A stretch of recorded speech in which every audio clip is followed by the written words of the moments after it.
What's up, family? Welcome to Positive Power Double XI, J. Royce Films. I'm Jerry Royce Live, and you're watching The Red Room with Shay Samuels, right here on Music Vision Television. That's right, MVTV-21.com. It's going to be awesome, y'all. So please share this file. It's going to be awesome. You know what's going to be? It's going to be lit.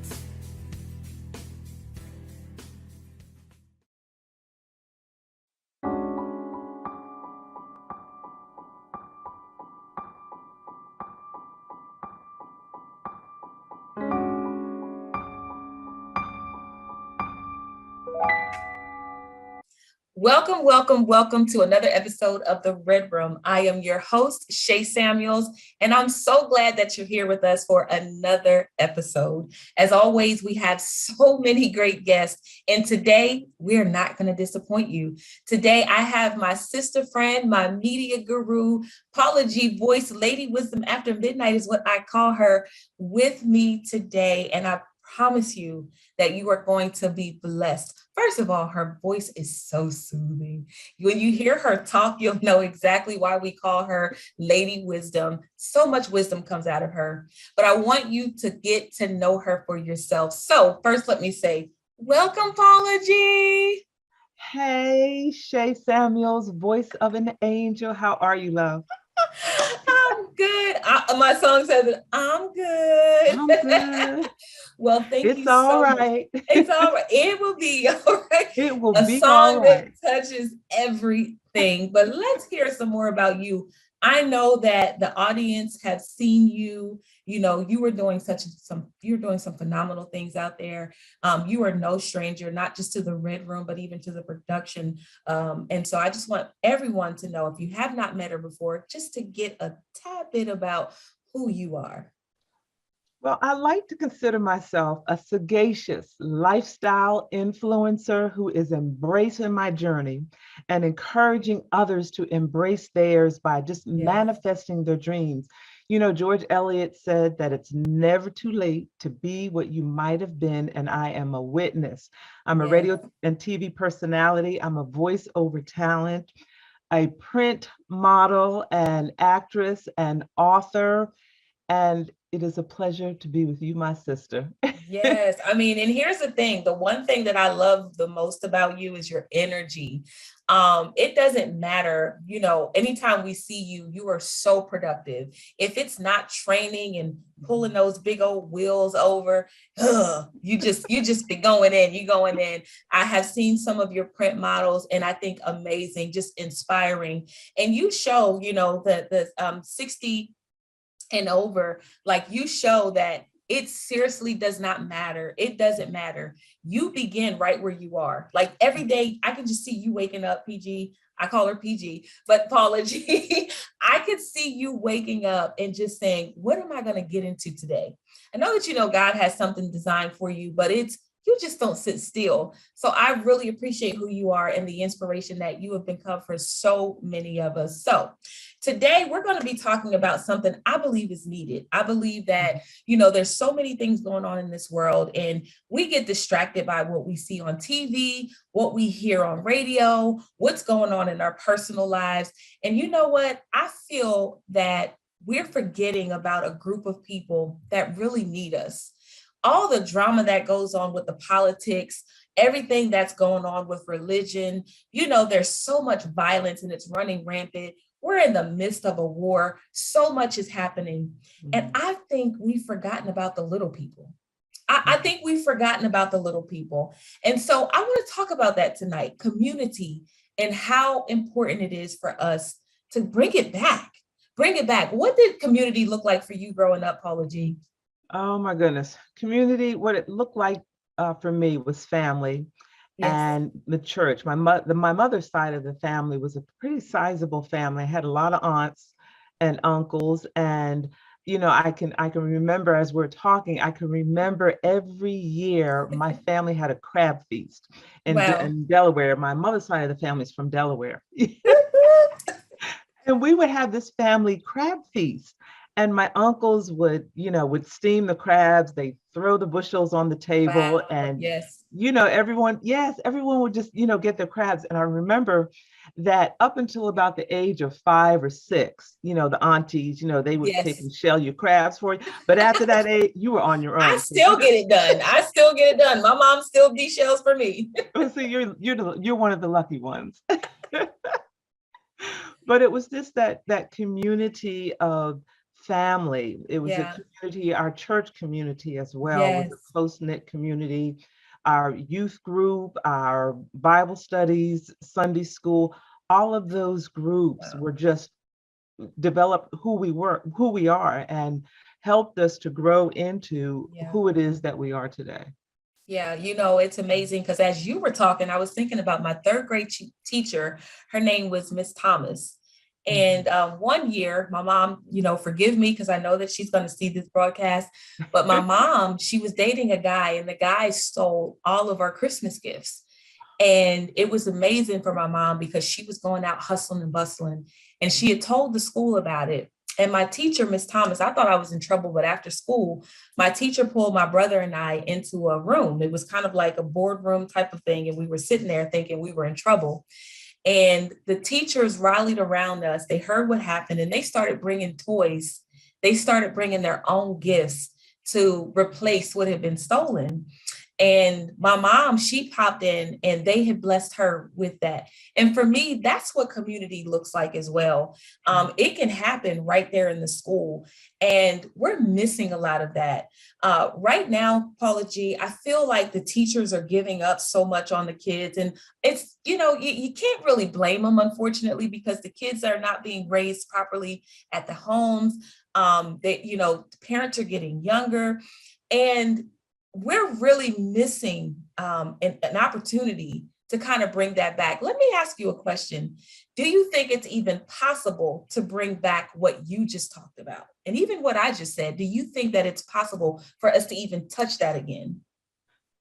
I believe anything is possible. Yes. But but it is definitely a journey. I think there's a multitude of issues that have brought us to where we are today. And one of them, and I don't know that people really think about this or consider this, but one of them, yes, the things that you mentioned are factors, but I Yes. really believe when we talk about community, when we were growing up, Yes. I believe one of the factors was the transition from neighborhoods to subdivisions. Ooh, Because when you were little, you got on your bike and you wow. you went from street to street. If you had a friend that was 3 or 4 streets over, Wow. you could ride your bike over there as long as you were home by the time the street lights came on. you Yes. know and you just navigated the streets in the neighborhood. But Yes. now that we are in these subdivisions, our young people are not really Wow. riding bikes, much less venturing out of the subdivision to Yes. go to another subdivision to visit friends. So I think that was the beginning of the decline of our Yeah. community as we know it. The corner store. You remember maybe riding your bike Yes. or walking to the corner store. So, Yes. once we got in these isolated subdivisions, these gated communities, Yes. the Ooh. children began to engage in activities and toys that were of the technological nature, Yes. as Yeah. opposed to, being put outside and you got to stay out there Yes. till the street lights came on. And Yeah. Yeah. I mean, I think it's true because I remember when I was probably maybe in the sixth grade at this point, and I remember reading in my scholastic book all of this technology that was going to come. And I was thinking at a very young age how much of a disadvantage it was going to be for us as we got older. I felt like it was going to make people weaker. I felt like people were going to become less intelligent because everything was made easy. I was reading it and I remember how many jobs would be lost because of it. My mom, shout out to her, she used to be a general manager at KFC. And every summer, my mom would host a party in the parking lot. She would get a big stage out. I had the honor of actually performing at one of her events, but every summer she would bring out the community. And this was at KFC. She would just bring out everything in the parking lot, have everyone come, and she would give her favorite thing away, 2 wings and a biscuit. And that was her way of giving back into the community. I never thought about the subdivision, though. I never thought about how isolated the subdivisions have made us, because I live in one. And I have to be honest with you, I don't see that people are very neighborly. I can't honestly say, I came out one day, and I'm home very little, but I came home. I had new neighbors. They have a gate up. Knew nothing about it. I didn't know anything about it. But I do remember the times where my grandmother and her neighbors would just sit out on the step. I remember the kids riding the bike. You said it, and I thought about how many times we were playing double dutch, scribbling in the middle of the street. Right. And we're not giving the kids an opportunity. There's a lot of violence out there, Paula G. And I do want to talk about that, because we have to, somebody's watching this and they're saying, well, don't they know that people are killing one another every single day? That's why we're afraid to go outside. We don't know who to talk to. There's so many mental disadvantages there. You were in the school system at some point. What did you see, and how did you overcome that? Well, in the school, we always say that, well, not always, but they're one of my administrators, I remember she would say at the beginning of each year that each student walks into the building each and every day with an invisible suitcase. And our job within the 6 or 7 hours we have them is to help them unpack that suitcase, to figure out how to coexist with what is in that suitcase while learning their academics, and then sending them back home, because the rules of the school building for some of our youth are different than the rules out there on the street. And I know we've heard this conversation before. Things that are not allowed in school are things they need on the outside in order to survive. So it's a constant, it's just a constant struggle back and forth. And depending on the environments that the students were coming from, some students handled their situations different. They may have had similar parallel situations, but depending on the foundation that they were coming from, determine how they handled it, how they coexisted with it. When you have a young person that's worried about their home life when they get home, when they're worried about being safe when they're getting home, when they're worried about getting from the schoolhouse to home, it's difficult for them to concentrate on English, math, science, and social studies. When they have all these emotions and these feelings and they don't know where to put them, a lot of times they come out in anger. A lot of times they come out in violence. I remember I had a young lady, and she was sent down to my office for some sort of disciplinary action. And I developed a bond with this young lady. And usually when my students would leave my office, I'd give them a hug, And I remember approaching this young lady, and she kind of cringed. And I said, I'm sorry. I said, may I give you a hug? Is it okay to give you a hug? And she was shaking her head violently. Now, this young lady was about 16 years old. She was shaking her head violently. Long story short, because of the life that she had to coexist with at 16 years of age, she had never been hugged. She had never felt a hug. And when adults approached her, it was not in a positive way. So she didn't, trust that interaction. So it's just a lot of social and emotional, psychological, right there. Social and emotional baggage that is in that invisible suitcase that they bring into the building, and it can manifest in them fighting. It can manifest in them falling asleep in class. It can manifest in them, skipping classes. But at the end of the day, it manifests for the most part in them not having the ability to retain the English, math, science, and social studies, which is a whole nother conversation, because then you're looking at performance, and then you're looking at test scores, and that's a whole nother, it just spirals itself down. It spirals itself down. Spiral. And I think with the teachers, I would have to say the majority of them, yes, there are some that are like, deuces, but the majority of them come to work every day, pouring out their heart, their Yes. soul, their own Yes. finances, Yes. their own emotions, Yes. to They come in with do their own their baggage as best. well. Yeah, on top of that, yes. And doing their best to pour into these young people and help these young people. I remember a teacher coming into my office one day, and because of all of the testing protocols and the administrative and the political and all that sort of thing, Hmm. I remember this teacher just tearing up Oh, and saying to me, she said, I just want to teach. yeah. I just want to teach.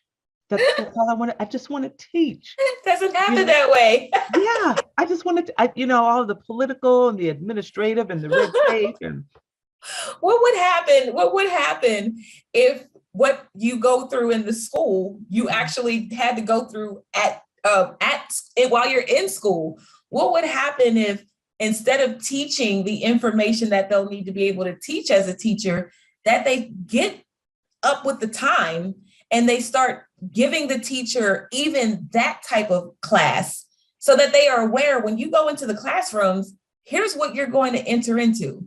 I Mhm, remember even before I became a nurse, it was all easy peasy. I mean, there were some things mhm. that we had to do that were like, we had to prick each other's skin. There were some things we had to test on one another. Right. But when I got on the floor, it was completely different. And a lot of people who were in school with me, they bailed out of nursing quickly because we didn't get the full training. So I think we could start there too. I think while the teachers are in school, I think that there needs to be some type of fire drill, if you will. There has to be some type of fire drill that we could give, or they could give the teachers, because when they go out, you get what you just got, what was said to you. I just want to teach. Yeah. Well, and I think, it to their credit, of course, all of them go through a student teaching, but sometimes they go through student teaching in environments that are not reflective of the environment they actually wind up in. And it's sort of, if I could use this analogy, it's sort of like, and I remember when my oldest daughter did her study abroad program her junior year of college. Uh-huh. She was fluent in Spanish, took Spanish all through high school, all through college. She was fluent in Spanish, and this may be to your point. She was fluent in Spanish, did her interview, everything in Spanish. Her first semester was in, I might be getting the semesters confused, but her first semester was in the Dominican Republic, and she struggled because Oh, the dialect, the connotations, definitions of certain things are different than the manner in which she learned yes. Spanish Yes. here. Wow. The second semester she was in Cuba, it was a repeat where Wow. she had to go through that again. So I think I said that to say you can only simulate so much, because once you Yes. actually get into the school environment, Yes. there are definitely drills that educators go through, but Okay. until you actually get into the specific school environment and the culture of that Yes. particular school, you can apply what you've learned, Yeah. but a lot of it really is thinking on your feet. Yeah. And Thinking I on your think feet. too, just getting back to the community, I think that schools have a good part, getting back Mhm. to the schools do expect the children to be. I had a friend who was saying that their son got in trouble, having a hard time at school. And he said that the teacher called and said, he made a comment that he didn't like.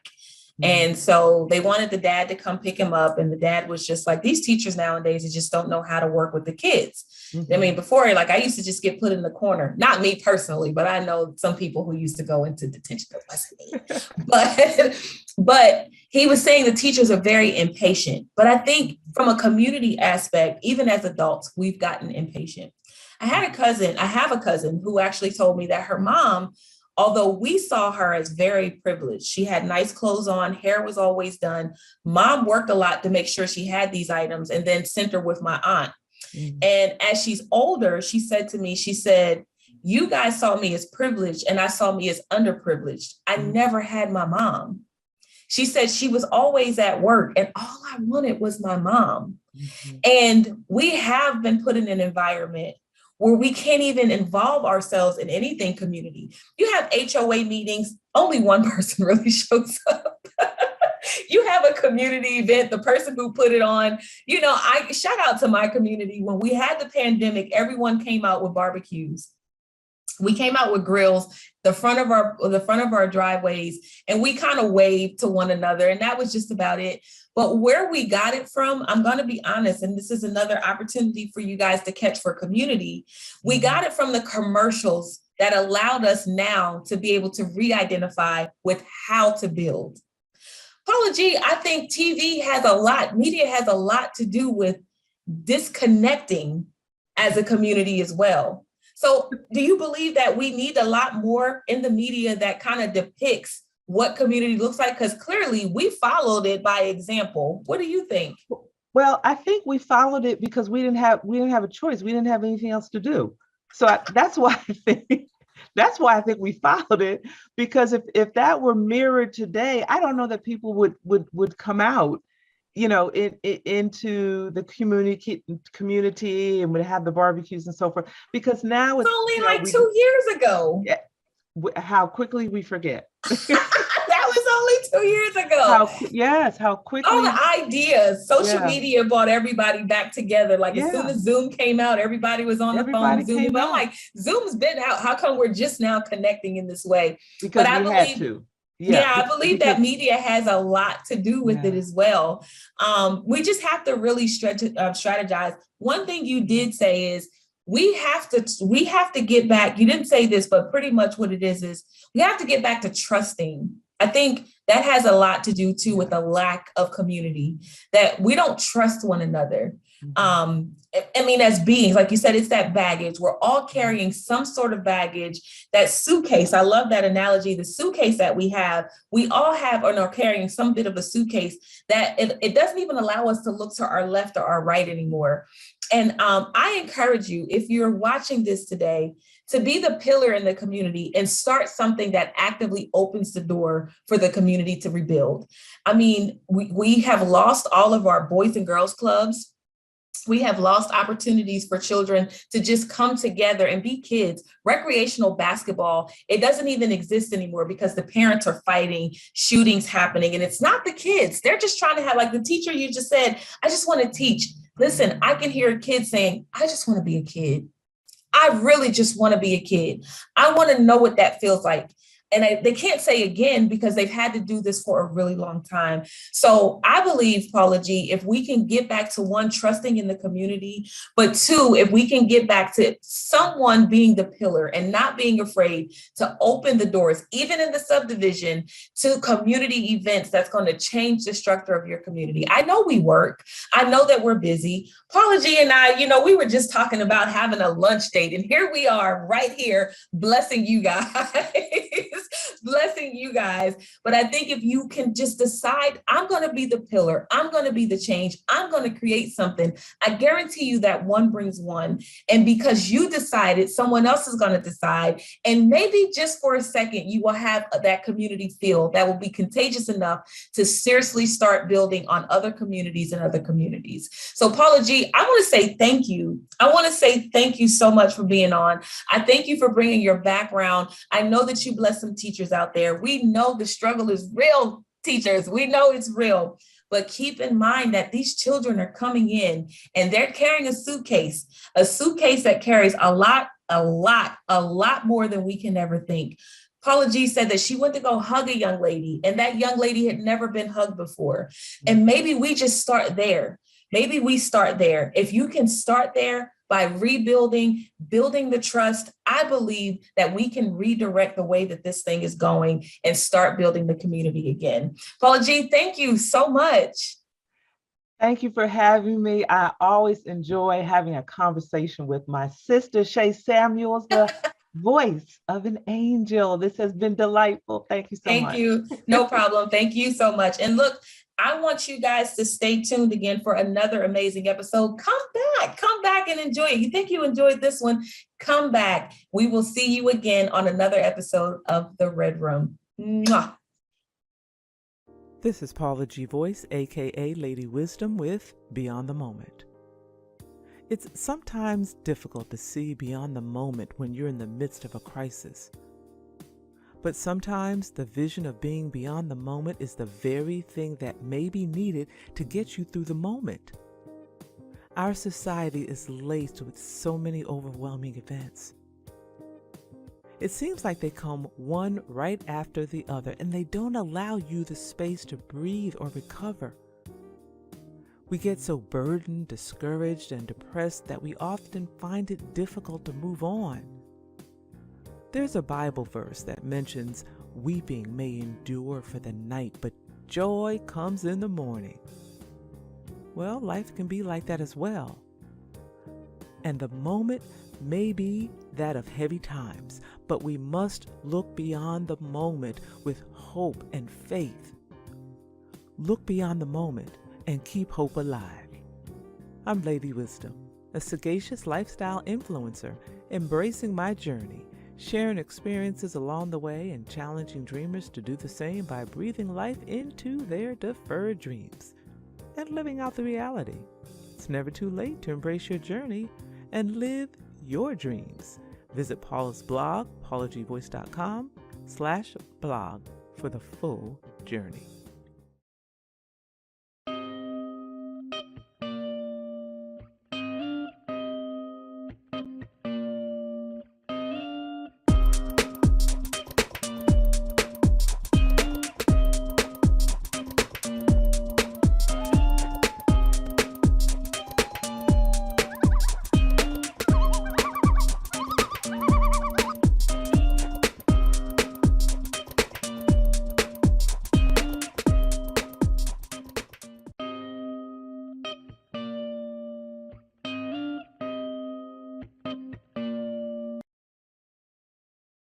This is Paula G. Voice, aka Lady Wisdom with Endurance.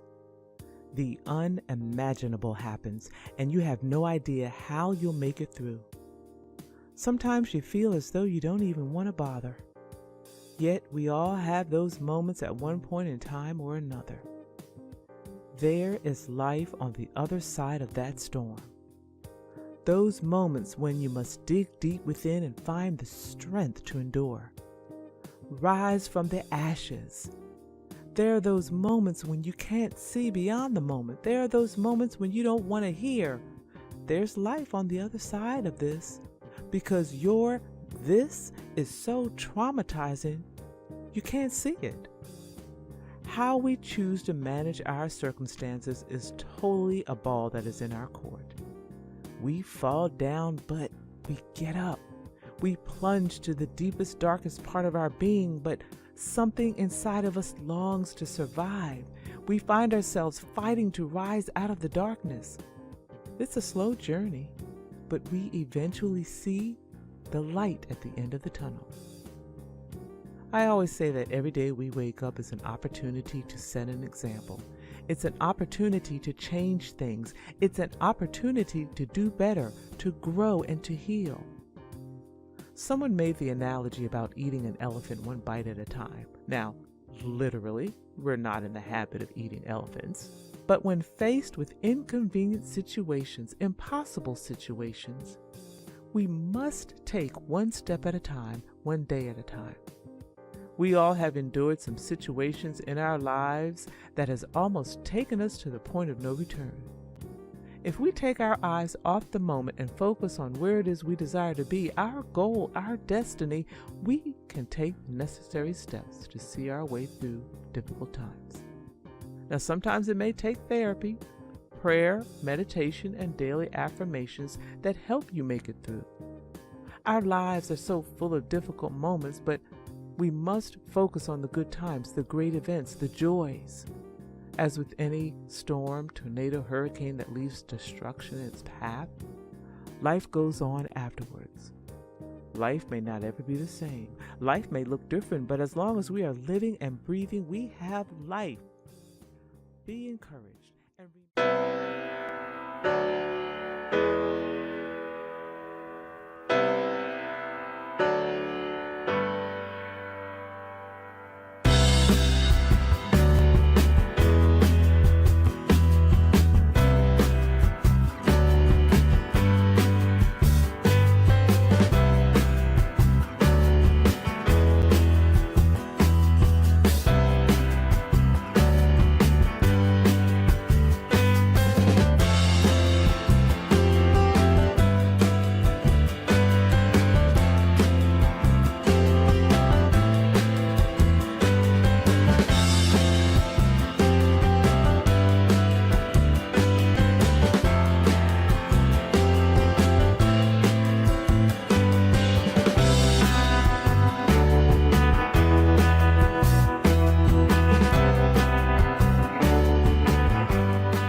Greetings for those of you who are viewing and listening from around the world. Welcome to My Journey with Paula G, where we are juggling this journey called life while we're walking in the gifts and the talents that God has given us. Thank you all so much for joining us. If this is your first time on the journey, we welcome you. We appreciate you viewing or listening. If you're returning, welcome back. It is so good to have each and every one of you back.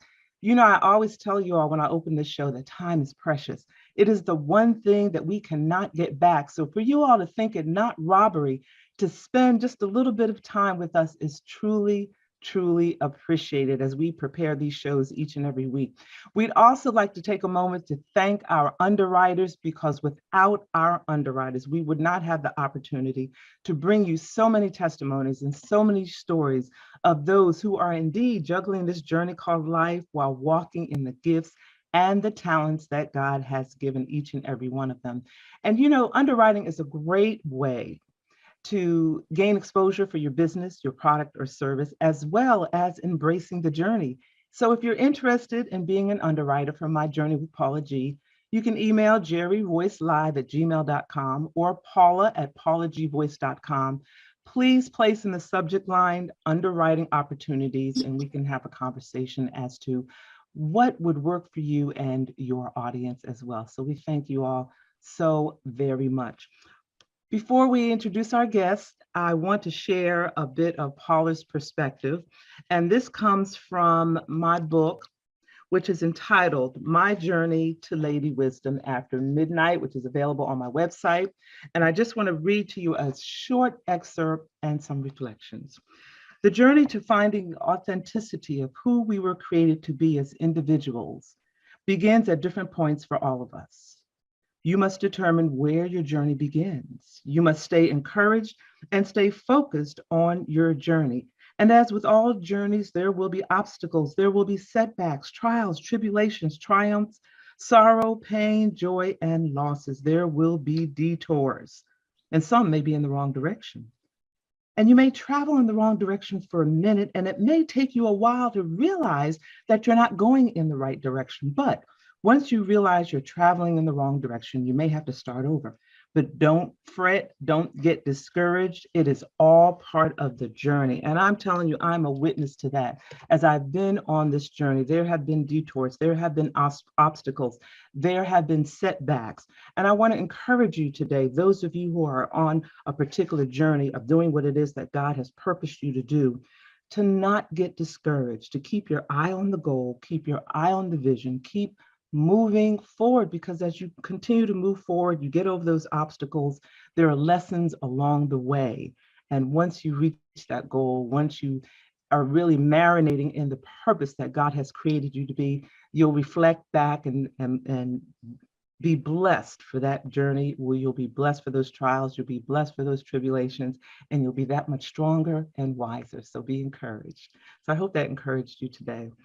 Well, today's guest, I am so excited to have these two. They have been on my particular journey with me for quite some time, and I'm so appreciative.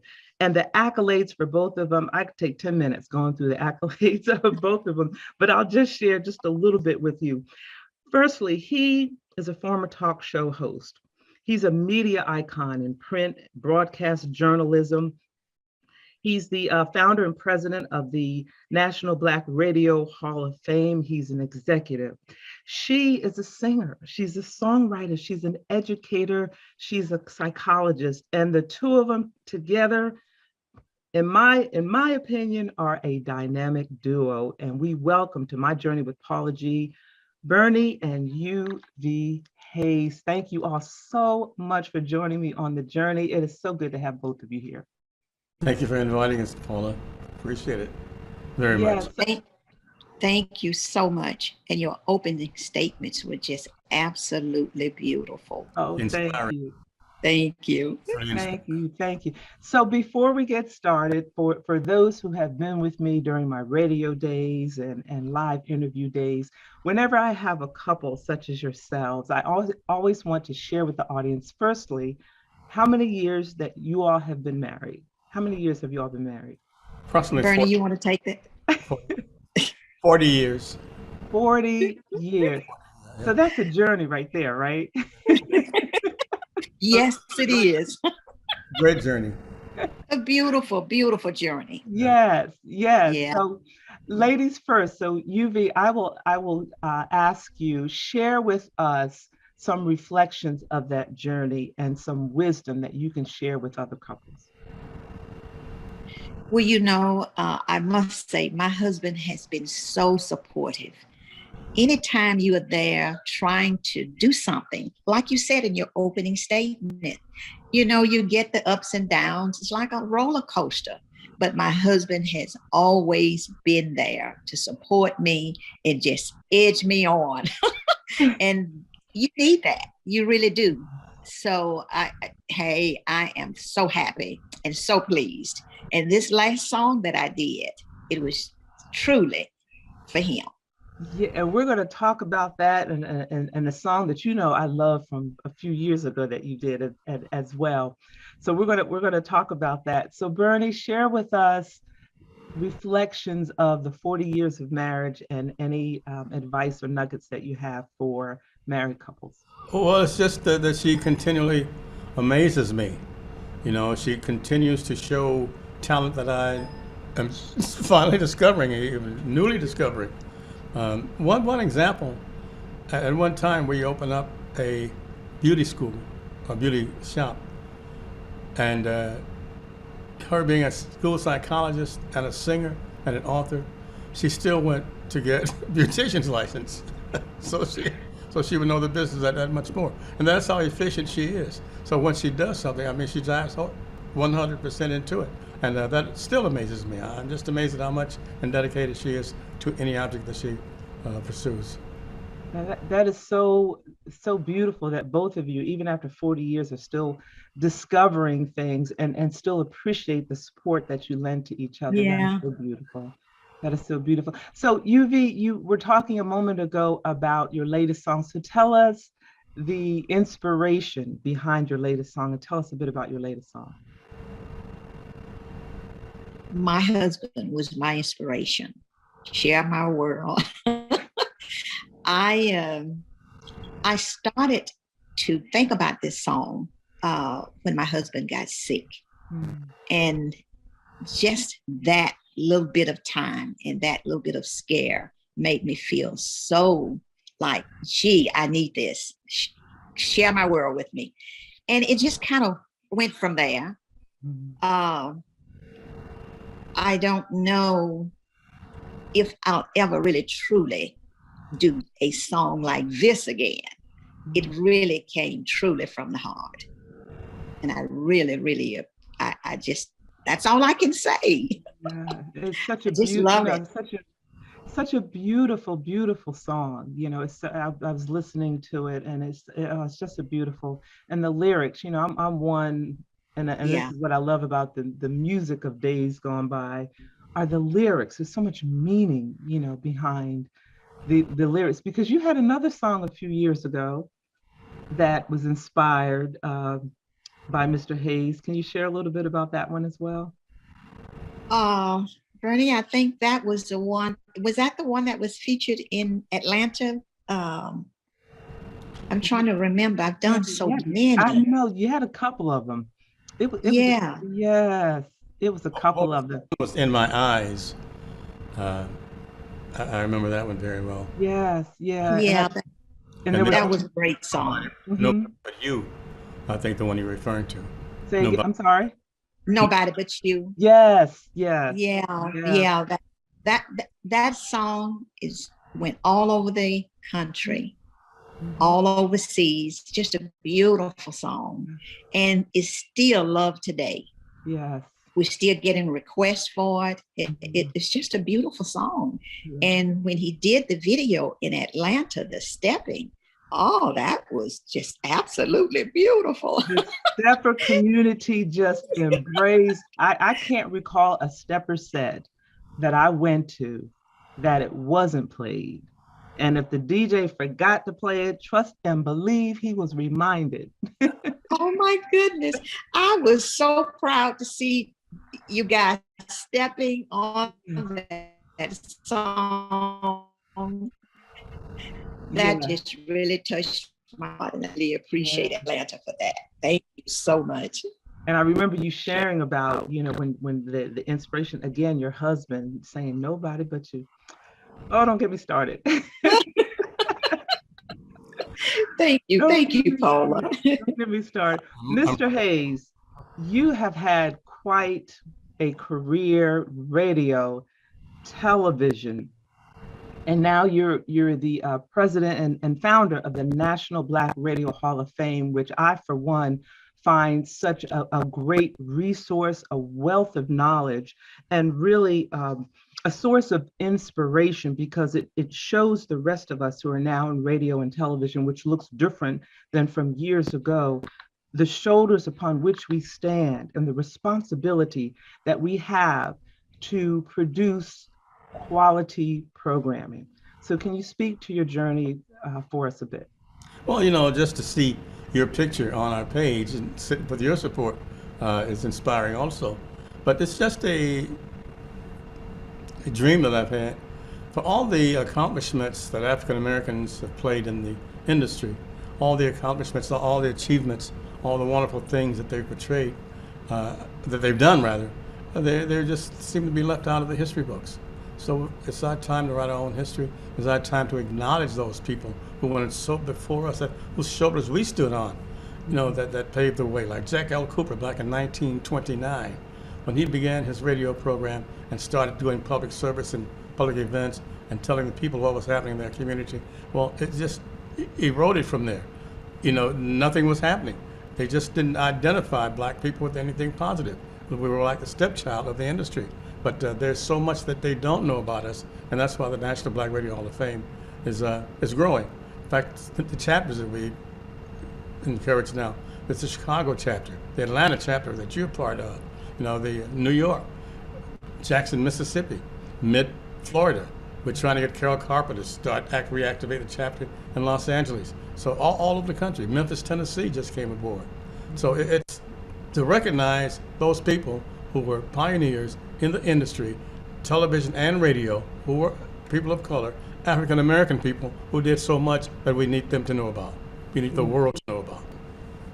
Yes, and it's so important because, as you said, Black radio was the hub of the Black community. It's where we got our news. It's where we got our music, and a lot of those broadcasters, those DJs, were really very influential during some very troubling times. You had DJs that were on the air during, riots from decades past, trying to calm the community, trying to inform the community. So just a wealth of knowledge and a wealth of history. And, speaking of the shoulders upon which we stand, just your career in itself, just phenomenal. I think it's almost like you've touched on every aspect, from being a DJ, from being a news broadcaster, print journalist, radio, television. Can you share with us some reflections on your particular journey and how you have seen this industry change? Well, during the Civil Rights era, they forgot that the black disc jockeys was the voice of the community, the African American community. And the black disc jockey, the black DJ, the black announcer would tell the people where the important meetings were. They would tell them where Dr. King would be. They would tell them where Jesse Jackson. They'd tell them where all the important figures in the movement would be moving and acting. And that's so very important. The most, I appreciate all the accolades that you give me, but what I'm most proud of in the industry, and it's been 65 years now, are the actions I took against radio stations, against bigotry, against the persons who thought that black people weren't worthy. We'd close down one station who thought that we were giving too much black information to the public. We closed down a station that said that white people are supposed to earn more money than black people. We closed down a station that just was not knowledgeable enough, who wanted to change formats after the African American community made the station #1. They wanted to go to a pop format in that time. They forgot what the African American community had done for them. There's so many, WERD, WDIA in Memphis, WRD in Atlanta, all these wonderful stations were pioneers, and they told the people what they needed to know. People that other stations just took for granted or did not involve the people whatsoever. And the black disc jockey, the black announcer, the black TV and radio person was the one who was the conduit for all that. Just listening to you, just what you shared with us in this small amount of time. It's just powerful. It's just so powerful.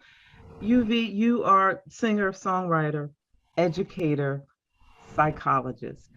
How have you been able to use your psychology background, education background, in regard to, I'm kind of asking a twofold question, in regard to your music, and then also a separate question, what are your reflections? We have come through 2 years of a trying time. From the psychologist aspect, what are your reflections on what you see the state of mental awareness is?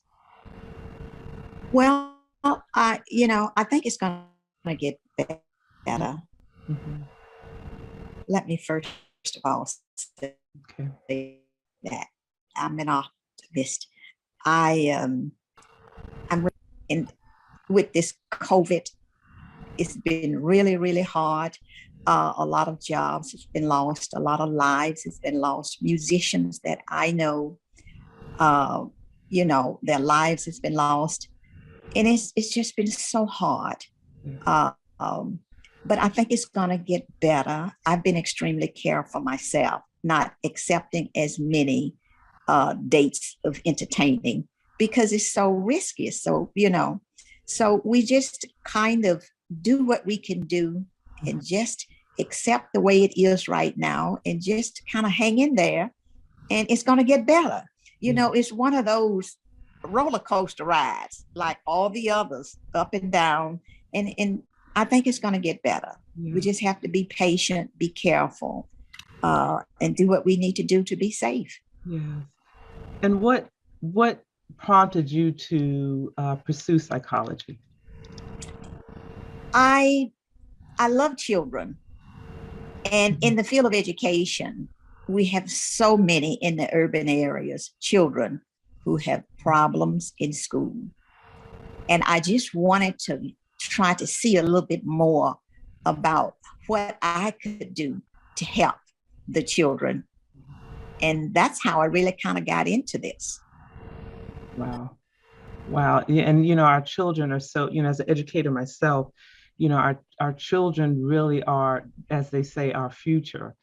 And they're so, what's the word, pliable, they're so moldable, and what is planted into them at such a young age manifests, however it manifests, depending on what it is. It depends on they need so much help. Yes. Yeah. So what are you looking at moving forward? What are some projects that you're looking at? Yeah, continuing to do music. That's one thing I would never really truly give up. Mm-hmm. I'm at the retirement age for the education field, but as always, once a teacher, always a teacher. So, I'll always be there to tell the next person if they need help, just call on me and I'll do what I can. But music going forward, up and on, I won't give it up. So I'm looking forward to my next CD that's coming out, hopefully in the next maybe month or so. Oh, I can't wait. I'm working. Yeah. Thank you so much. What would we do without our music? Yes, it is such it's therapy, I think. I think our music is such therapy. And to your point, as educators, even though we, retire, we never really retire. Right. It's just, you see a child and you find yourself ministering to that child. Exactly. Some form or fashion. So true. So true. Yes. Yeah. So, all in line with the theme of your program, my television show is aired on the inspirational and gospel station. So that's in line with what you're doing. and your audience. And so each week when I have a guest on, it's from a person who owns a station who's been helping the poor and homeless for exactly 50 years now. And so that's the facility I'm airing on. Yes.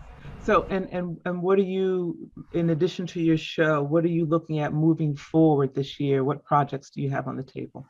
Well, we have the National Black Radio Hall of Fame and the Wolf Jazz Institute, for which I'm over at Harris Stowe State University. We're moving into a new facility, a brand new facility, a $3 million facility, hopefully in mid-August, around that time. And looking for that. I am not going to be the interim director of the National Blues Museum much longer. I'll just have an emeritus status there. So but it'll continue to go, the National Blues Museum. And I'm just looking forward to the National Black Radio Hall of Fame expanding and bringing on more chapters. We're talking to Al Bell in Little Rock, Arkansas now, and Al's supposed to come on. Tyrone Davis out of Jackson, Mississippi, he's very active now. So just so many people. And then that's the future, hopefully, of Bernie Hayes and UV Hayes. And for those who wish to learn more about the National Black Radio Hall of Fame and your show and so forth, can you share with us your social media or website where they can find out more information?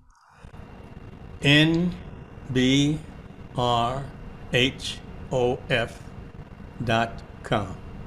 That's the National Black Radio Hall of Fame.com. And they'll see your picture there too. Okay, thank you. And for me, UVEE Hayes.com. UVHayes.com, UVEEHAYES.com. And for the National Black Radio Hall of Fame, it's NBRHOF.com. .com, right. Not .org.com. Yes. Okay. All right. Marshall Washington, Georgia, make sure it's .org, not .org, but .com. Yeah, she'll tell you. I know, that's why I was asking. We love Marshall Washington, George, who is the president of the Atlanta chapter of the National Black Radio Hall of Fame, where you can find so much history and so much information about the history of Black radio. And some may ask, why Black radio? Because unfortunately, at a time in this country, as Mr. Hayes shared, Black voices had to fight to be heard. And we had to have a platform upon which to have our voices be heard. So, that's just kind of in a nutshell, but National Black Radio Hall of Fame, I hope you all will go out and support and learn a bit as we are taping this particular show during Black History Month. So I hope you will go out and learn. Thank you so much, Mr. Bernie Hayes. Thank you. Thank you so much, Mrs. UV Hayes. Ladies and gentlemen, these two, I want you to support these two. I want you to follow these two. They are such an inspiration when it comes to marriage and what it takes for a successful marriage, what it takes for longevity in a relationship. They are also inspirational and motivational in what it takes as a couple to be successful, as well as individuals to be successful. Some things that we are lacking so much today because we're allowing society to dictate what our relationships are looking like. And at the end of the day, it's that man, it's that woman, and how you interact and support each other and love each other and be each other's place of peace, support, and love. So I hope you all got a nugget today. We thank you all so much for joining us. Our underwriters, thank you all so much for your support. Without you, we would not be able to provide this type of programming and this type of platform. So we thank you all so very much for being with us. And as always, the greatest conversation that you will ever have is the one that takes place in between your ears. What are you speaking to yourself? Is God a part of that conversation? And are you listening to his still small voice? Ladies and gentlemen, until next time, embrace the journey.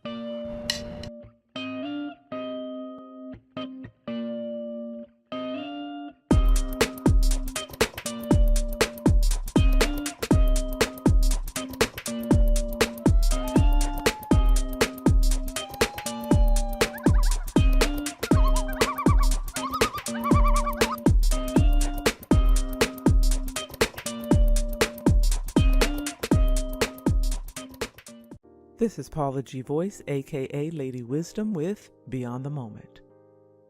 It's sometimes difficult to see beyond the moment when you're in the midst of a crisis. But sometimes the vision of being beyond the moment is the very thing that may be needed to get you through the moment. Our society is laced with so many overwhelming events. It seems like they come one right after the other, and they don't allow you the space to breathe or recover. We get so burdened, discouraged, and depressed that we often find it difficult to move on. There's a Bible verse that mentions weeping may endure for the night, but joy comes in the morning. Well, life can be like that as well. And the moment may be that of heavy times, but we must look beyond the moment with hope and faith. Look beyond the moment and keep hope alive. I'm Lady Wisdom, a sagacious lifestyle influencer, embracing my journey, sharing experiences along the way and challenging dreamers to do the same by breathing life into their deferred dreams and living out the reality. It's never too late to embrace your journey and live your dreams. Visit Paula's blog, paulagvoice.com/blog for the full journey.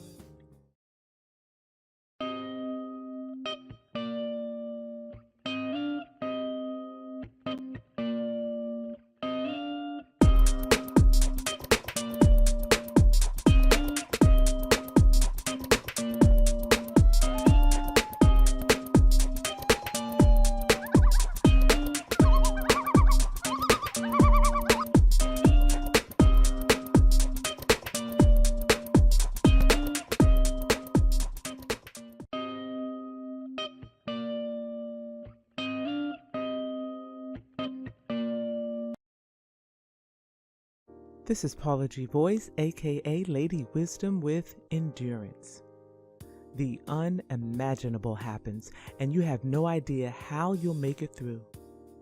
Sometimes you feel as though you don't even want to bother.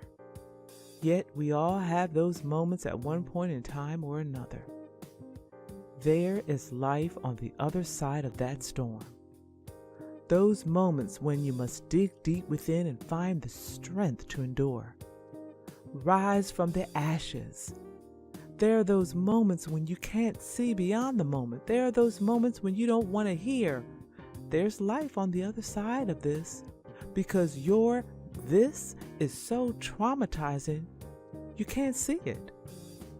How we choose to manage our circumstances is totally a ball that is in our court. We fall down, but we get up.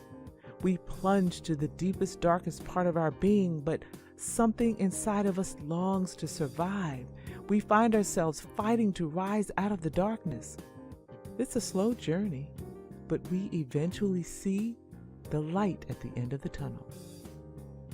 I always say that every day we wake up is an opportunity to set an example. It's an opportunity to change things. It's an opportunity to do better, to grow, and to heal.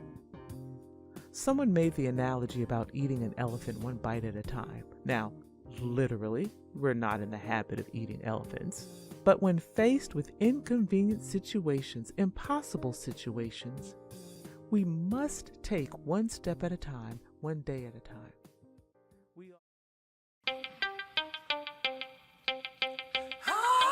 Here come the boss lady, the Kelly Howling Show. Watch out, let's go. Here come the boss lady, the Kelly Howling Show. Let's drop it.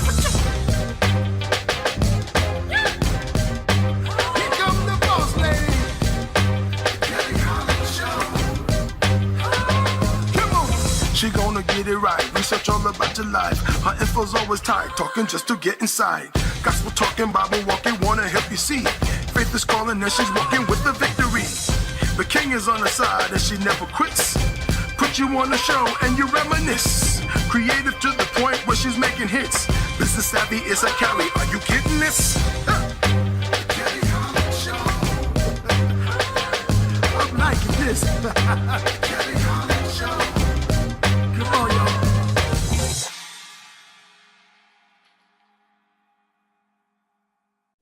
Hello, and welcome to the Kelly Holland Show. I'm so glad you tuned in. Today, we have a special guest, and I can't wait to introduce you to her. Please help me welcome Dr. Jacqueline Phelps. Hello, hello. I'm glad to be here as well. Thank you for having me today. Thank you so much for joining us, Dr. Phelps. Please let our viewers know who you are and what it is that you do, ma'am. Thank you. So I'm Dr. Jacqueline Phelps. I live in Texas right now, Mansfield, Texas. I'm an author, an educator, public speaker. Some might say a Jacqueline of all trades. Right now or today, I'm here to talk about my blog that I have that's called What Hat You're Wearing Today. It's a blog that I do on my website, drphelps.com. That website, you can go to drphelps.com, don't forget the hyphen, and you can reach my weekly blog. Then I also have a show that I do on Facebook that's on my Facebook page. And it's called on my Facebook page, and that runs on Thursday, and it's called Hoped Up Thursday, and that's in conjunction with my book. My book is called Sharing the Way to Grief. So Hoped Up Thursday is a place where people can come to connect with other people who are supporting someone through grief. Absolutely. And that's exactly what I wanted to get to, your book about grief. Grief is something that I struggle with. When I know that there's a birthday coming up of someone that I haven't quite processed yet, that's moved on to Christ, I just do a mental health day. I don't want to deal with anybody or anything, and I just kind of shut down on that day. And that's kind of how I deal with it. But I'm so grateful that you have a book out here for us to kind of tune into and to help us deal with it. Please let us know, firstly, what the inspiration was behind your book and what it is all about. Great. The inspiration behind my book was the Holy Spirit. I didn't even know that what the things that were being aligned in my life would lead to the book. My daughter passed away in 2003, Michaela Brittany Phelps, from a lower bronchial spasm. When she passed away, you know, I'm the oldest on my family. My husband's the oldest on his side of the family. So it tore our whole family apart, things upside down. I was the oldest of 5 boys. So the nurturer, the protector, the supporter. So when I went upside down, it literally casted a shadow over a lot of our family. So the book is in relationship. It's a relationship book. How do you have relationships while you're on the journey, while you're doing the thing? How do you communicate? How do you love? Those things are very important when you're going through your process of grief. And thank you so much. Tell us more about your book without giving all the jewels, because we want our viewers to go out and get Okay, so the book is the first part of the book is my journey. And that starts with the day that Michaela passed and moves you directly to the whole day. Her passing, the fact that my husband and my older brother and his older brother was there. And the children were not, because I was with them at the water park and had brought Michaela home. So the book starts off talking about the hand of God, even in that I didn't even feel or know or see at the time. But now that I'm 18 years on this side of the journey, I can better see behind me. And that day, when Michaela passed, I dropped her back off and I went back to the water park. She said she just didn't want to swim anymore. And so I dropped her off and I went back to the water park with the rest of the children. So the only people that were home was Michaela and the men.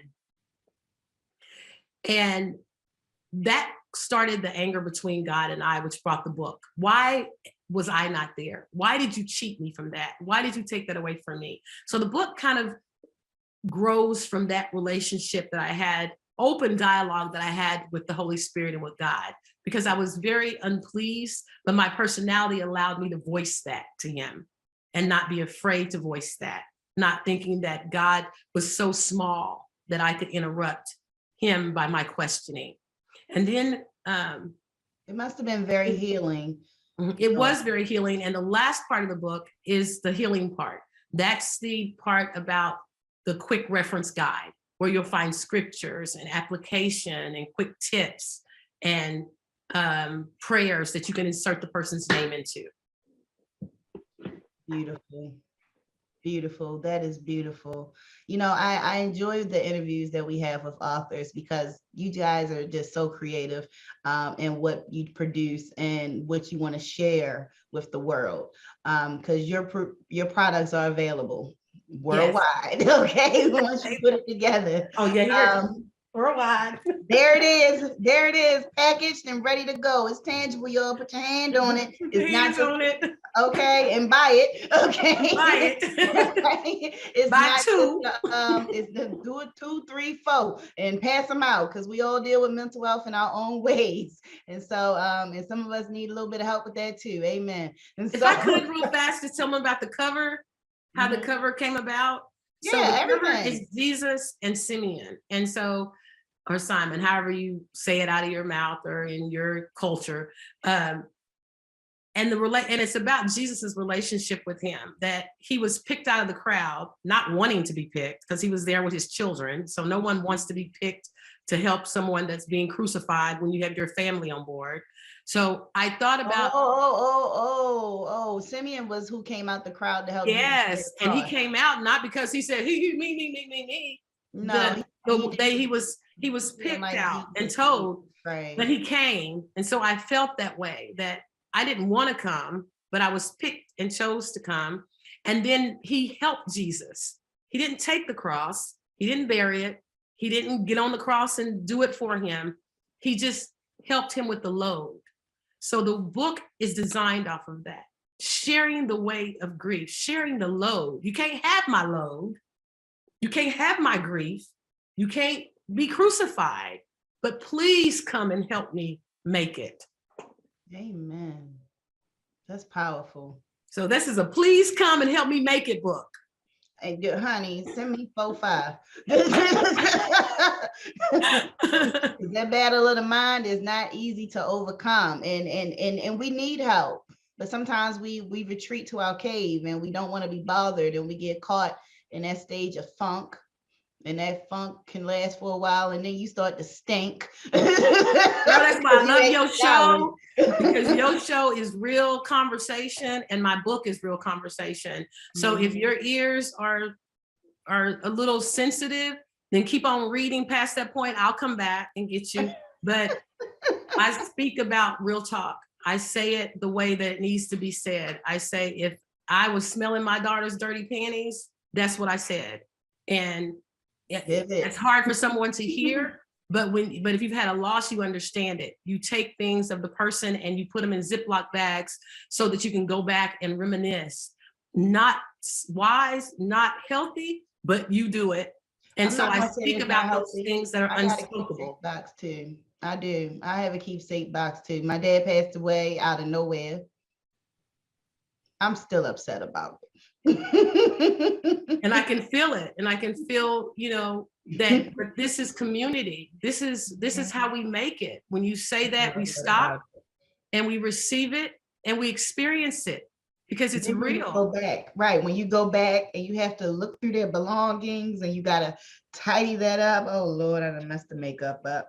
But when you have to go back through their belongings and you gotta kind of collect it and deal with that moment in their space and their smells, and you don't realize those things when you're when in the midst of it. You realize it now that they're gone, now that you've taken time away, and then when you re-enter that space, oh man, the memory. And I'm just hugging on you, and I'm loving you right now as your tears fall, because they don't make me sad when I see your tears fall, because you know what I see? I see love. I see that if you didn't love him like that, if you didn't love hard, there'd be no tears. So when I see that, I think, my God, she loved that man. I did. When we were cleaning up, I do. When we were cleaning up his pillowcase, and you talk about putting things in Ziploc bags, his pillowcase smelled like him. I zipped it right up, folded it up, zipped it up, and every now and then, I go smell my daddy. Just enough. Ain't that just enough? It's just enough. I go smell my daddy. I kept his shoes. I kept just random things, and I put it all in my box. So no, you're not weird. It's Right. nothing wrong with your healing process. And I There's think nothing that we wrong with all what you're doing. experience that, but somewhere in the church body, we have been conditioned to be quiet mouthed about those feelings, You think it came from the church suppress body? those feelings. You think it came from the church body, or did you think I it think came that from our older way of living? I think it's an older way of living, but because church is so rooted in us, I don't know anything older in my family than my church. How about that? Because that was where we had Wednesday night Bible study, Thursday night family time, Friday night it was choir practice, Saturday night was children's choir, Sunday we was at church all day. It's the rec center, baby. So everything from our culture, from my family, flowed from there. So when someone passed, we learned how to move on from those. And what they would say is, I'm good. Or they would say, you say, how you doing today? Blessed and highly favored. All of that. Blessed and highly favored. And I would say that and come home and be like, arguing with God. And he's like, well, why you tell them you blessed and highly favored, but when you come sit here with me, you upset. So call it like it is. When they asked you how you doing, say you upset with me, because that's the truth. So I started speaking truth, my truth. I don't feel blessed and highly favored. I feel injured because he hurt me so bad and I love him so much. And why? And why? And then once the truth came out, then I could write the book. Then I could tell a story. Then I could stop being a victim. God wasn't picking on me. No. There's always so much more to the plan. And had we had knowledge of the plan, who would we be today? Oh, you better stop it. Perfect, right? Doubt it. We'd be like, oh, it's going to be taken care of, so I can do all this. We'd probably be worse, way worse, if we knew the plan. I think because if I knew the plan, I would go ahead of him and be like, have this whole thing done, and it's not my timing, it's his timing. It's not my will, it's his will. It's not my power, it's his power. So I must slow down. I must make myself, I have 4 principles that I provide in the book. And the first one is the work belongs to God. And that we forget that on grief journeys, especially when you're supporting someone and you want that person so bad to be happy again, but you can't work them into better. The second one is silent is more than okay. It's vital. It's okay to be quiet. It's okay not to have a statement. It's okay not to have a comeback. It's okay not to know what to say. The third one is the journey. The Holy Spirit is the master teacher. You're not going to teach nobody out of grief. You're not going to love nobody out of grief. You're not going to rock nobody out of grief. You're not going to cuss nobody out of grief. You have to allow the Holy Spirit to tell you exactly what to say at the moments when to say it. And then the final one, which is the one I love the most, is that the journey belongs to the grieving loved one. You're just helping them with the cross. You don't get to carry it. You don't get to define it. You don't get to date it. You don't get to put time limit. All you get to do is to come and share with me on it. Make it a little lighter. Amen. And thanks for letting me lighten your load today. We got your did. dad. What is his name? My dad, Michael Baker. Gonna lift you up, Pop. But and when I thank you so much. But then I'm also thinking about other mothers that have lost siblings. Well, dang, now I feel bad. I've lost 2 children, but the only thing I'm thinking about is my daddy. It's more recent. But my very close girlfriend, she's lost a son. And as you sit here and talk, all I can do is remember being there for her. Here we go again. Being there for her and just, trying to be supportive, but like you say, helping her with the cross, helping her to be in her cave, to be silent, taking the burden off of her and taking care of some of this paperwork stuff that I'm good at. And she don't need to worry about that right now. You know, and to use a child violently, her oldest, it tore the whole family apart. Likewise with you, I'm sure. Yes. And it sounds like y'all have big families. Big family. Big family. Right. So, you know, just to lose a child, wow. It does something to you as a mother. It harms you. Yes. I think for me, it made me more, what it seems that whatever your personality is, you tend to fall different. So if you're an introvert, you're more vocal. If you're an extrovert, then what I did was I recoiled. I went underground. And when I went under, I didn't even want to be touched. Just somebody touching me was too much.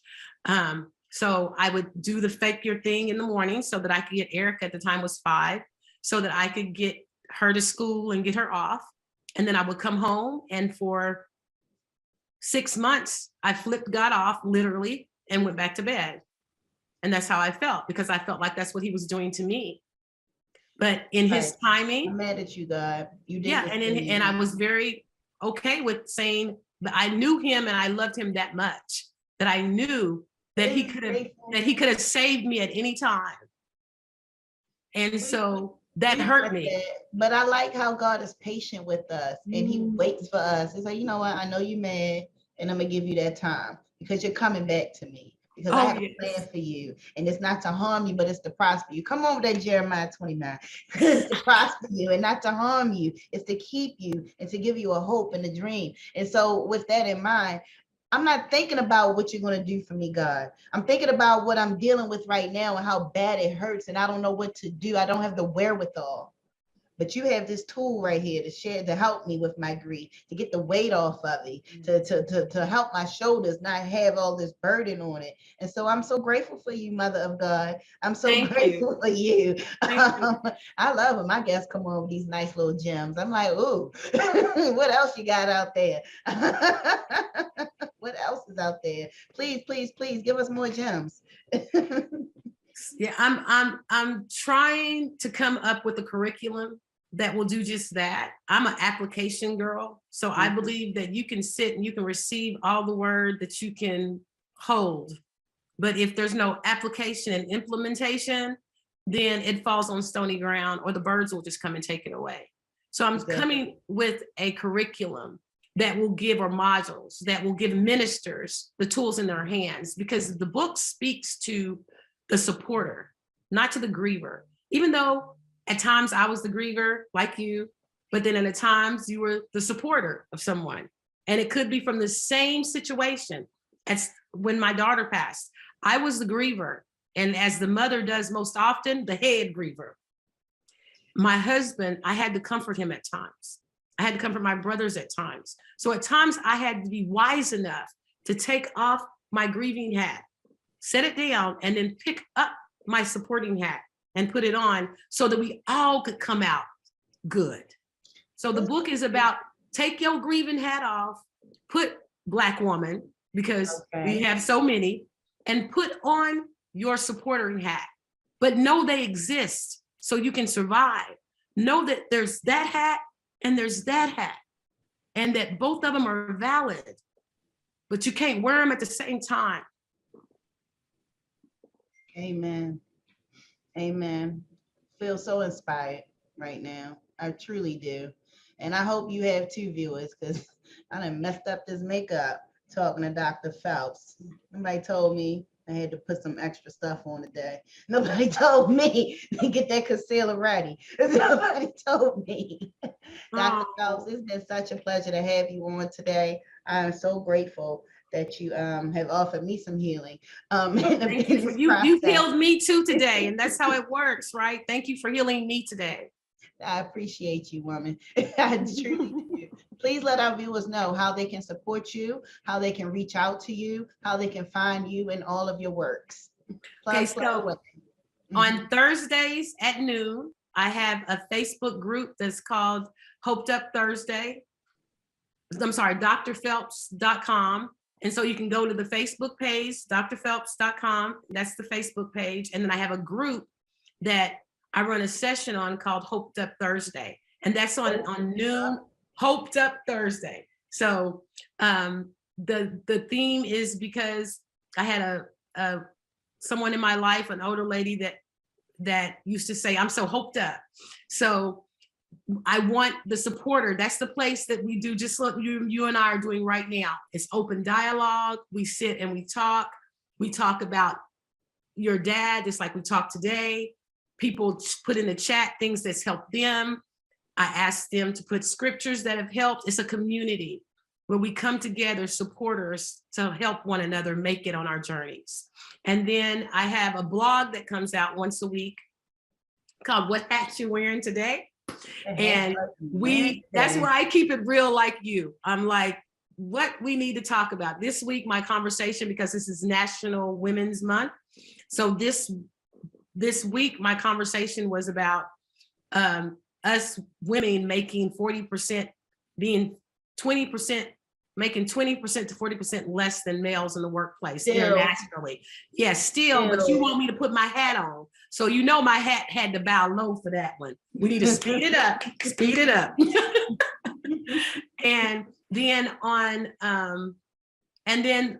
than that, I'm going to be just places promoting my book and public speaking. I'm truly love speaking and I don't care how small, because I love people, but I love speaking at Bible studies, women conferences. I even do, in the summertime, I do back to school, when the kids come back to school. I tailor make my conversation to whatever age group, because there's grief in elementary and there's grief in nursing homes. So I care not who the subject is. I just love people. Amen, amen. And it's been a pleasure to have you on our show. Please come back with more jewels for our healthy minds. Amen, amen, amen. Viewers, please go out and support Dr. Phelps. She has her book out right now. Please buy some copies for your family. We could all use some help in that area. Dr. Phelps, thank you for joining us. I appreciate you. Thank you so much for having me. It's been a pleasure. And you have just witnessed the Kelly Holland Show. Have a good day.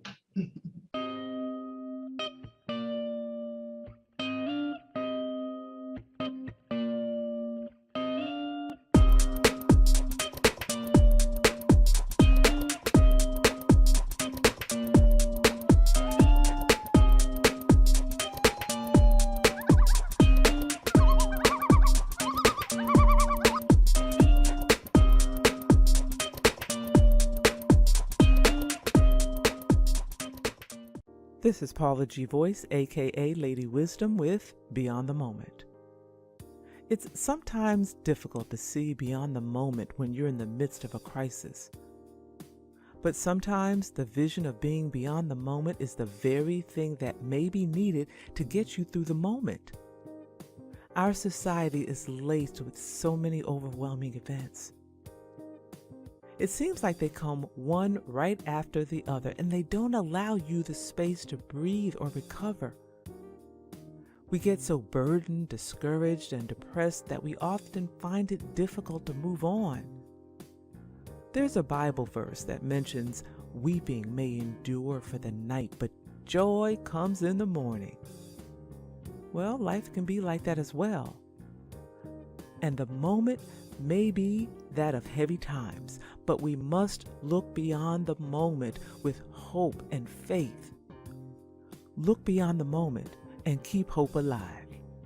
I'm Lady Wisdom, a sagacious lifestyle influencer, embracing my journey, sharing experiences along the way and challenging dreamers to do the same by breathing life into their deferred dreams and living out the reality.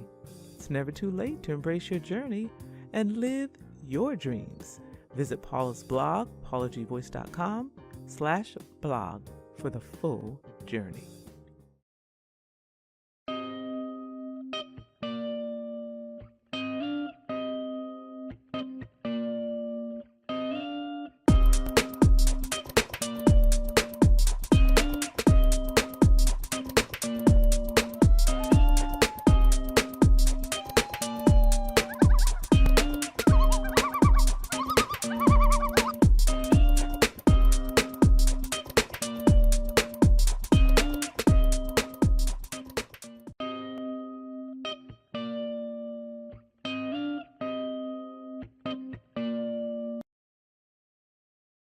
This is Paula G. Boyce, aka Lady Wisdom with Endurance.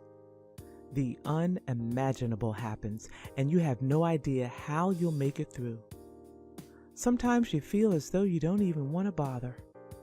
Yet we all have those moments at one point in time or another. There is life on the other side of that storm.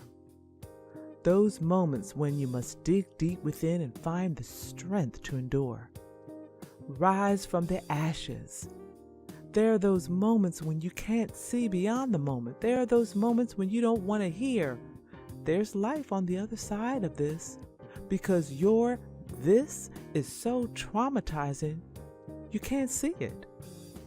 How we choose to manage our circumstances is totally a ball that is in our court. We fall down, but we get up. We plunge to the deepest, darkest part of our being, but something inside of us longs to survive. We find ourselves fighting to rise out of the darkness. It's a slow journey, but we eventually see the light at the end of the tunnel. I always say that every day we wake up is an opportunity to set an example. It's an opportunity to change things. It's an opportunity to do better, to grow, and to heal. Someone made the analogy about eating an elephant one bite at a time. Now, literally, we're not in the habit of eating elephants. But when faced with inconvenient situations, impossible situations, we must take one step at a time, one day at a time. We all have endured some situations in our lives that has almost taken us to the point of no return. If we take our eyes off the moment and focus on where it is we desire to be, our goal, our destiny, we can take necessary steps to see our way through difficult times. Now, sometimes it may take therapy, prayer, meditation, and daily affirmations that help you make it through. Our lives are so full of difficult moments, but we must focus on the good times, the great events, the joys. As with any storm, tornado, hurricane that leaves destruction in its path, life goes on afterwards. Life may not ever be the same. Life may look different, but as long as we are living and breathing, we have life. Be encouraged and remember that each season of life that we come through makes us stronger. We have the opportunity to take what we have learned and help others through their difficult times. So give yourself credit. Be gentle with yourself. You can endure.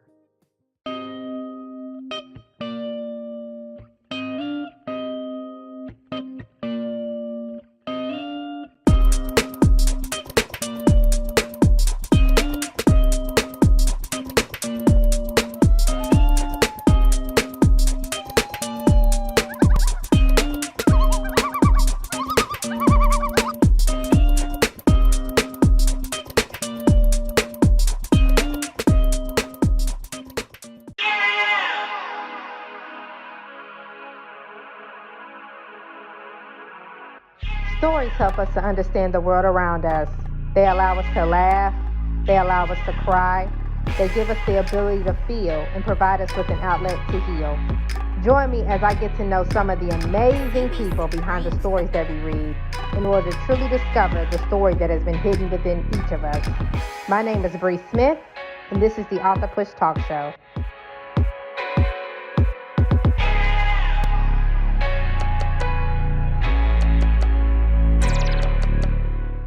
Welcome to the Author Push Talk Show. I'm your host, Bree Smith.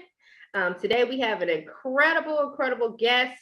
Her name is Ray Lee. She is going to be talking about her children's book, Big Trucks, Big Trucks. I cannot wait to hear more about this. So welcome to our show today, Ray Lee. So can you tell the people a little bit more about yourself? Yes. Again, my name is Ray Lee. I am the author of Big Truck, Big Truck. I am a children's author and also a writer. And I am from the Midwest, and I love writing, reading, and all that great stuff, and anything that's fun and educational. Amen. Amen. What part of the Midwest are you from? Illinois, not Chicago, but like the southern part. Yes. Oh, okay. Yeah, I grew up in Louisville, Kentucky. So that's okay, nice. Up the road, down the street, neighbor. Okay. Okay. I live out here on the East Coast now, but yes, still feel like I'm more Midwestern than Southern. Everybody's like, oh, nah, Kentucky South. I'm like, I live right across from Indiana, so I consider myself Midwest. Because we know those Southern Kentucky folk a little different. So way different. Yes. Well, I also know that you are a counselor too. So yes. do you do children? Are you like, do you specialize in children counseling, or do you do like more adult counseling? More adult counseling. I love working with children. I have done counseling with children, but I know that my specialty is more with adults. And I'll say that I'm really good with children, but that is a population where you can't just save all those kids and take them home with you. So, I have to be mindful of, making sure I have boundaries there when it comes to that, because some of the things that children are going through in their homes or in foster care or something like that, it's a lot to take in, and you don't want them to leave because you don't know sometimes they're going to be safe, So I realized that that's probably not my area. Right. And it's so funny you say that, because I know this is so funny how the Lord brings everything back full circle. But when I first went to college in undergrad, I actually got my degree in psychology. And okay. Sitting there saying, at that time, I was like, do I continue on? Do I continue doing psychology? Do I go on social work? And then I sat there and said, you know what? I don't want to take these people's problems home with me. Said I don't want that, because I feel it's going to be a burden, right? So anyway, long and behold, I ended up working my way up the corporate ladder. And, at that point, I don't feel fulfilled. I feel burnt out. And I realized I'm really like counseling my employees. I'm not at that point really, I'm leading them, but I have to counsel them. And I'm like, if I might as well just kind of switch and start using my degree. And so after that, after I came out of the corporate field, I actually went into therapeutic day treatment counseling in the school system. Now, mind you, I never wanted to work with kids. I did not, because of my own trauma growing up. But I was just like, man, look, I could do adults. I ain't trying to handle these kids. And then especially in middle school. But what I found was I loved it. I loved working. Wow. But like you said, I felt like there was a lot of issues that I saw that the school system wasn't providing, even within our own services, that we were not providing for those children. And me being me, try to be like superhero. I'm trying to take on all these issues, and I'm like, sis, these ain't your kids. First and foremost, these ain't your kids. That's true. You know what I mean? And secondly, you can't do that by yourself. Like that's still the responsibility of the parent. That's still the responsibility of the school. You know what I mean? And so that did start to take a toll on me. But I do realize that a lot of that stemmed from childhood and dealing with a lot of trauma for myself, right?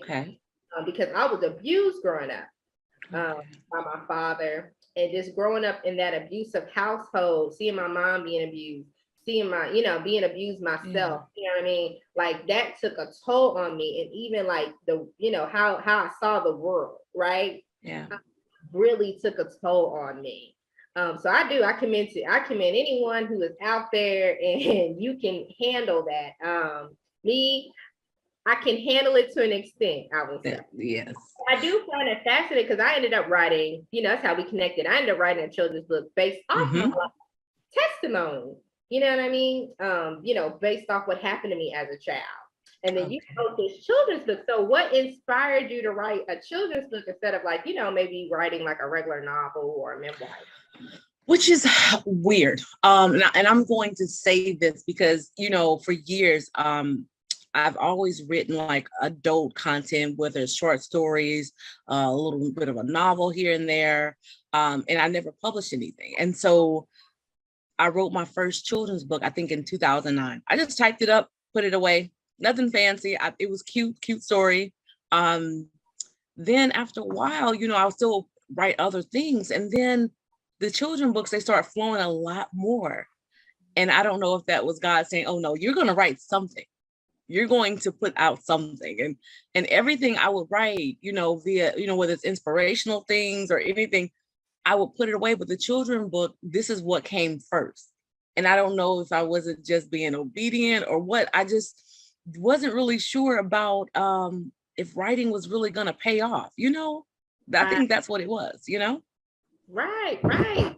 So can you tell us a little bit more about Big Trucks, Big Trucks? Yeah, so Big Truck, actually, this is so random. This is why I know it's random. I was in a car with my daughter in May of 2020, and I saw this semi truck going through the intersection. And the truck, you know, I said, Big Truck, where are you going? My daughter repeated after me and said, Big Truck, where are you going? And so I asked him, do you know where where do you think he's going? What do you think's in his truck? And I started to have a conversation about logistics and transportation and how it affects the economy and our communities. And so, I mean, not just semis, dump trucks, you know, delivery trucks.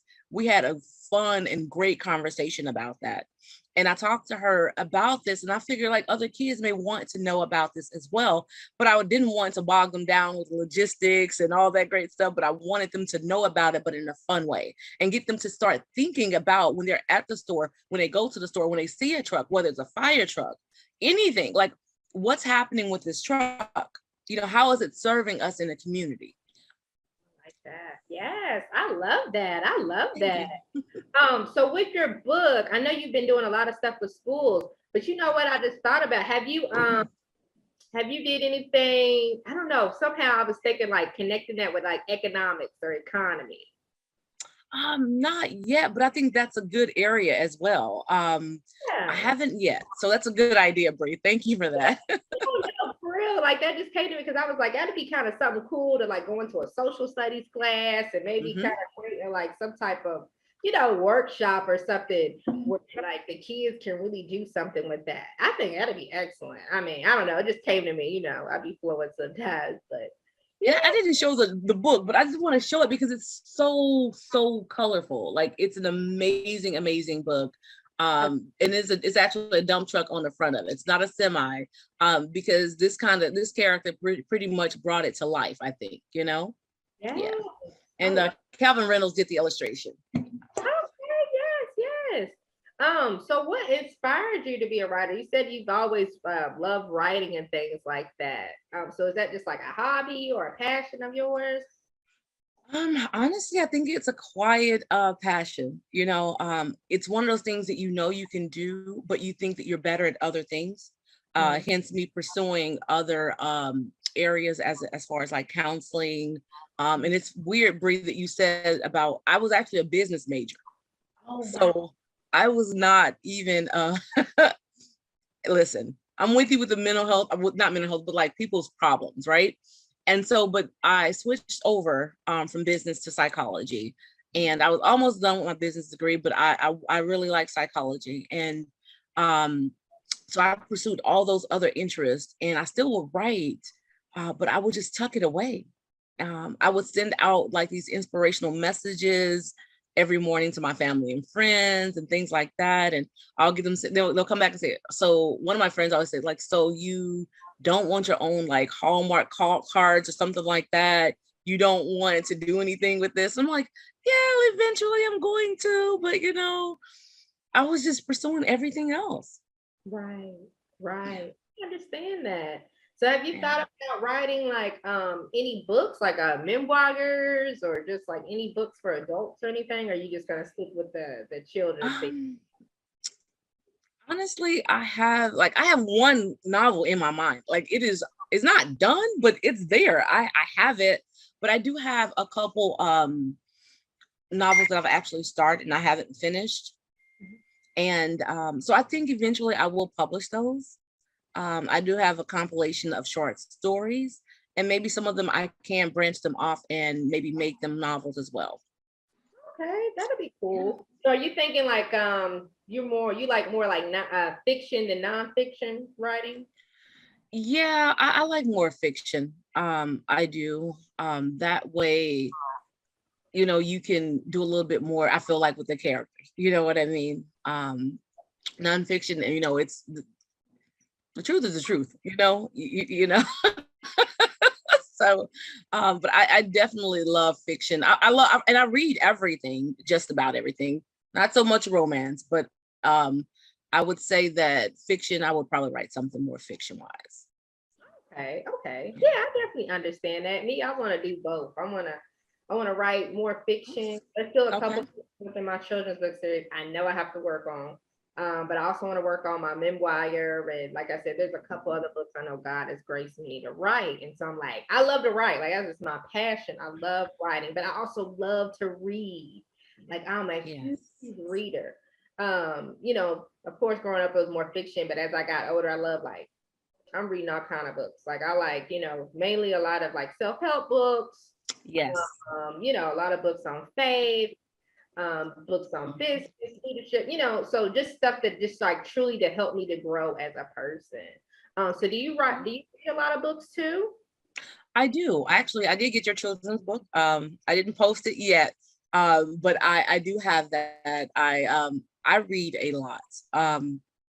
And many of the ones that you actually named, devotionals, faith-based, I read.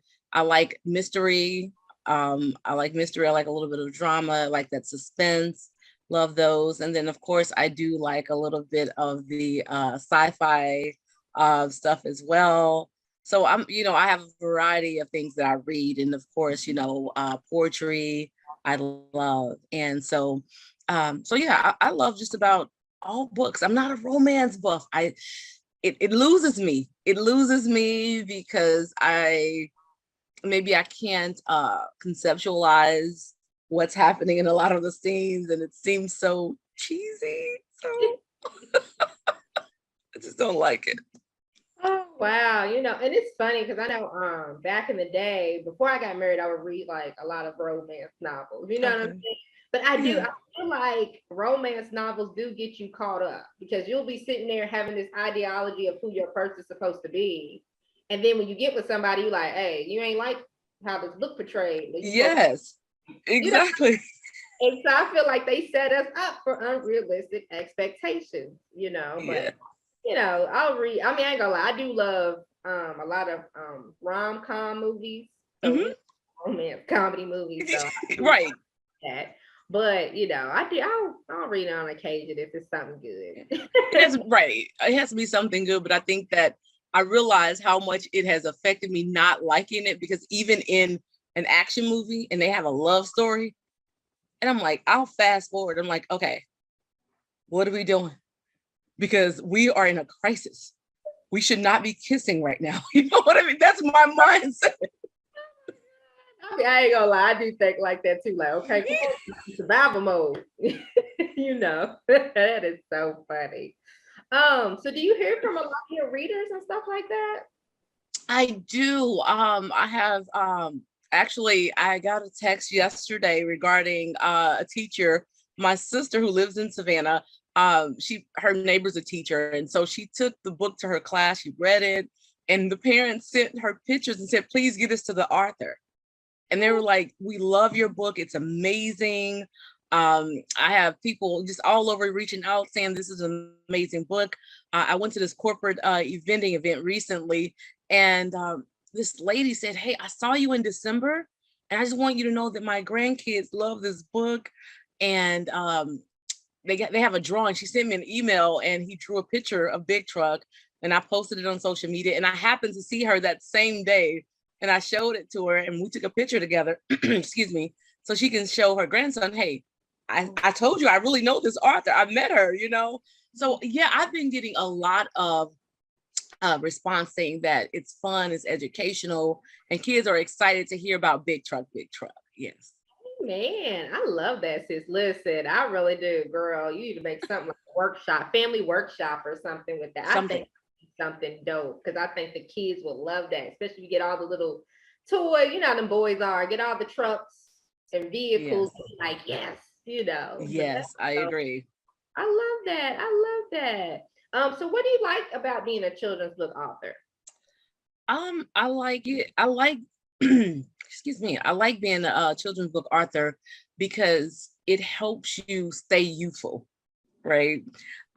It helps you look at things through a child's eyes and realize that we can definitely take life serious, but also still have fun while we're learning, while we're growing.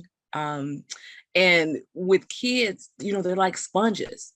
So that it is very intriguing to me. So I am always just in awe of children and watching them and seeing them develop. It's just such a beautiful thing. And so I think that there's always a lot of material there to write with. Amen. Amen. I love that. I love that. Yeah, I love being I don't just like to call myself a children's book writer, but because that's like my first books that I've written. Yeah, I love writing children's books for that very reason alone too. And especially when you start to go to the different trade shows and the book tours and you meet the kids and they are like interacting with you and they're interacting with the book. I love it. And just families come together. I absolutely love that. I agree. So as a child, what did you want to do when you grew up? So I would say that I don't know. I take that back. I do know. So I wanted to be a lawyer or a coroner. I know that's so random. So I love science and math growing up, but I also love reading and I love words and the way that they tie together and how they can help develop a wonderful story. But I honestly probably would have gone to law school. Yeah. Yeah. Okay. I can see you being a lawyer too. For sure. Yeah. As a child, I wanted to be so many things. I don't think I was ever consistent. That's my mom. She was like, "Hey, you jump around from thing to thing." She'd be like, I'm gonna play this flute. Play the flute. I don't want that. I'm gonna do the violin. I'm telling you, it just oh wow. But I appreciate that because I feel like I'm a little bit of a jack of all trades. I would say the thing that stuck with me consistently was definitely doing stuff in ministry and then definitely doing business and writing. Okay. I will say, and which is those are your areas. Okay. Yeah, and so I definitely do appreciate that. Love that. Yes, I do. Okay, girl. Well, is there anybody you would like to shout out or anything like that? I would say my daughter. She's amazing. She's absolutely an inspiration to me. Just to not only continue to pave the way for her, as many people have done for you and myself. She's always my cheerleader. She's always encouraging me, and she's probably the first person that made me introduce myself as a writer, as an author. I'm serious. Well, as an author, I should say. I remember we were somewhere, and I was like, "Oh yeah, my name's Ray," and she was just like, and they were asking me what did I do, and I was telling them about counseling, right? And she's like, "Oh no, she's an author. No, she's an author." Wow. Her name is Ray Lee. Her book is Big Truck, and she writes great stuff. And like this is like she's 8. Yes, go mama. Yes, I love it. I'm telling you, at that age, it's like you got so much empowerment, power. You like, look, no, I'm gonna tell you, and I love it. And I just wish as adults we still kept that same energy, right? And that same and I know it's because, as you get older, you realize what life is and you go through trials and tribulations, but it's just like to keep that childlike wonder and excitement. Yes. I love that. I do. So where can everybody get your book? Yes, you can get Big Truck on Amazon, Barnes and Noble, and Books A Million. Yep. Yes. Well, thank you so much for coming on today, Ray. I appreciate it, girl. And you are always welcome back in the future for any other projects that you are doing. So thank you so much. Thanks, Bree. It's always great to see you, and we'll talk soon. Thanks for having me. Yes, no problem. Well, thank you guys for watching the Author Push Talk Show today. It's been a great, amazing day. Please connect with me. I would love to hear any testimonies that you guys have, or if there's any authors out there that is interested in being on the show, please connect with me. You can do so at my email address, which is breesmithglobal@gmail.com. Please feel free to look me up on IG. It is Bree Smith Official. And also, please feel free to look me up on my Facebook page, Author Push Media Services. So you can look that up as well. So once again, Thank you so much for watching. And until next time, I will see you guys later. Bye.